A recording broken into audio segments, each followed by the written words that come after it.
A mulher e o trabalho, a glória de Deus na vida comum.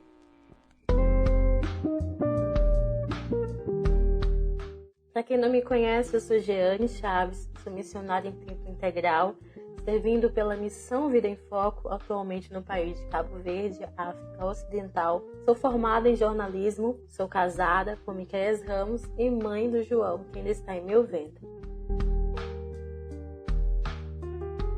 Agora que nós já passamos por alguns assuntos importantes, como algumas visões distorcidas que existem em nosso meio cristão a respeito do sentido real do trabalho, e também vimos como é importante que o trabalho seja parte da nossa vocação no mundo enquanto filhas de Deus, nós vamos falar um pouco hoje sobre a mulher na história do trabalho. Não vamos estender muito nesse assunto, mas tem alguns pontos importantes a ressaltar.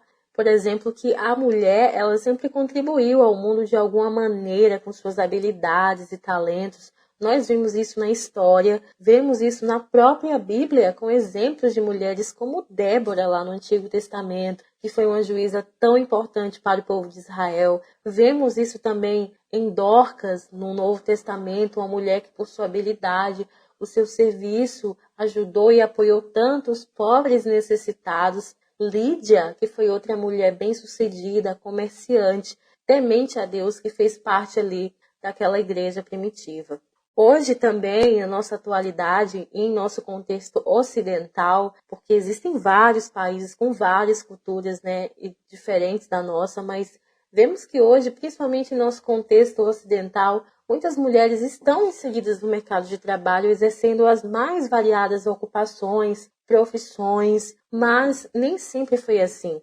É verdade que houve tempo em nossa história em que nós, mulheres, fomos limitadas pela sociedade ao que se dizia trabalho de mulher, que era considerado aquelas tarefas domésticas e artesanais apenas. Não que essas tarefas não tenham um valor, tem um grande valor e um grande sentido, mas naquela época da história, as mulheres eram limitadas apenas a exercer esses trabalhos e não poderiam ir além disso. Foi só por volta do século XIX na Europa que a mulher começou a ingressar no mercado de trabalho, inicialmente em fábricas, indústrias, de maneira assalariada e formal. Isso é muito pela necessidade de contribuir com o sustento familiar.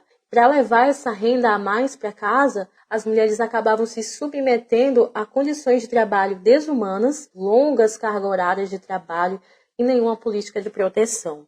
Hoje, depois de alguns anos, nós já temos algumas conquistas alcançadas nesse terreno e apesar de muitas mulheres ainda trabalharem fora porque precisam complementar o sustento da sua casa, nós também temos mulheres que fazem isso não só por esse motivo, mas também porque gostam, porque querem compartilhar o mundo por meio das suas habilidades, daquilo que Deus tem entregado em suas mãos. Apesar disso, nós sabemos que ainda existem vários preconceitos e desafios que a mulher precisa lidar, algumas mais, outras menos, como salários mais baixos que o do homem, assédio sexual, recusas para cargos de chefia, uma visão de sexo frágil, assim como direitos que precisam ser levados mais em conta por seus empregadores, como a licença maternidade.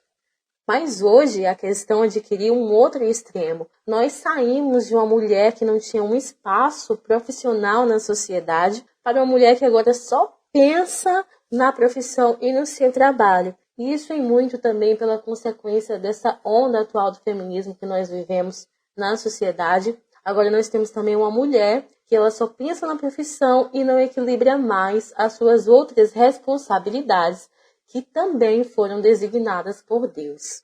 A carta aos Romanos, capítulo 1, versículo 25, tem algo muito importante a nos dizer. Trocaram a verdade de Deus pela mentira, e adoraram e serviram a coisas e seres criados em lugar do Criador, que é bendito para sempre. Amém. Nós reconhecemos a glória de Deus nas coisas temporais desse mundo, como, por exemplo, o trabalho.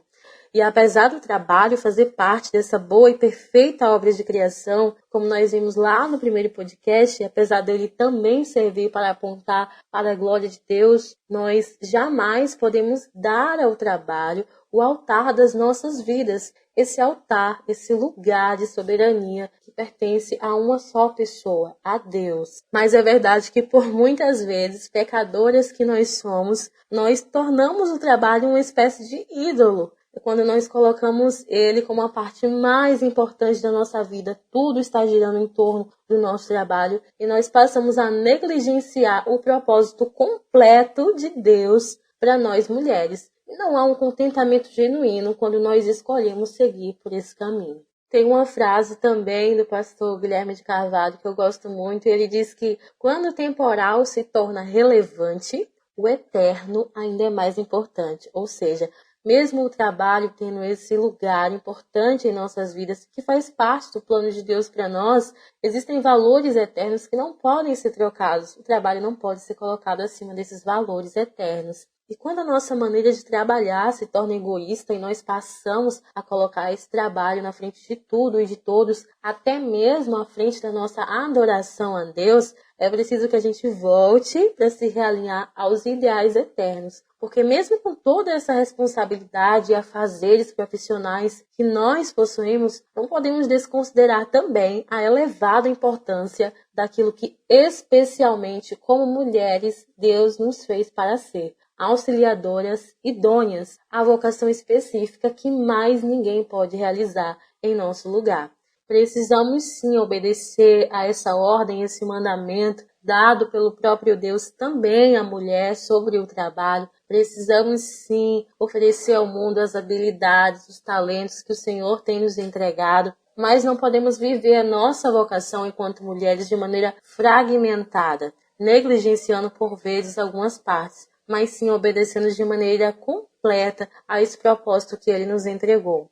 Vamos finalizar hoje então com um versículo que nos orienta muito sobre uma conduta não egoísta. Filipenses 2:4 nos diz assim: cada um cuide não somente dos seus interesses, mas também dos interesses dos outros.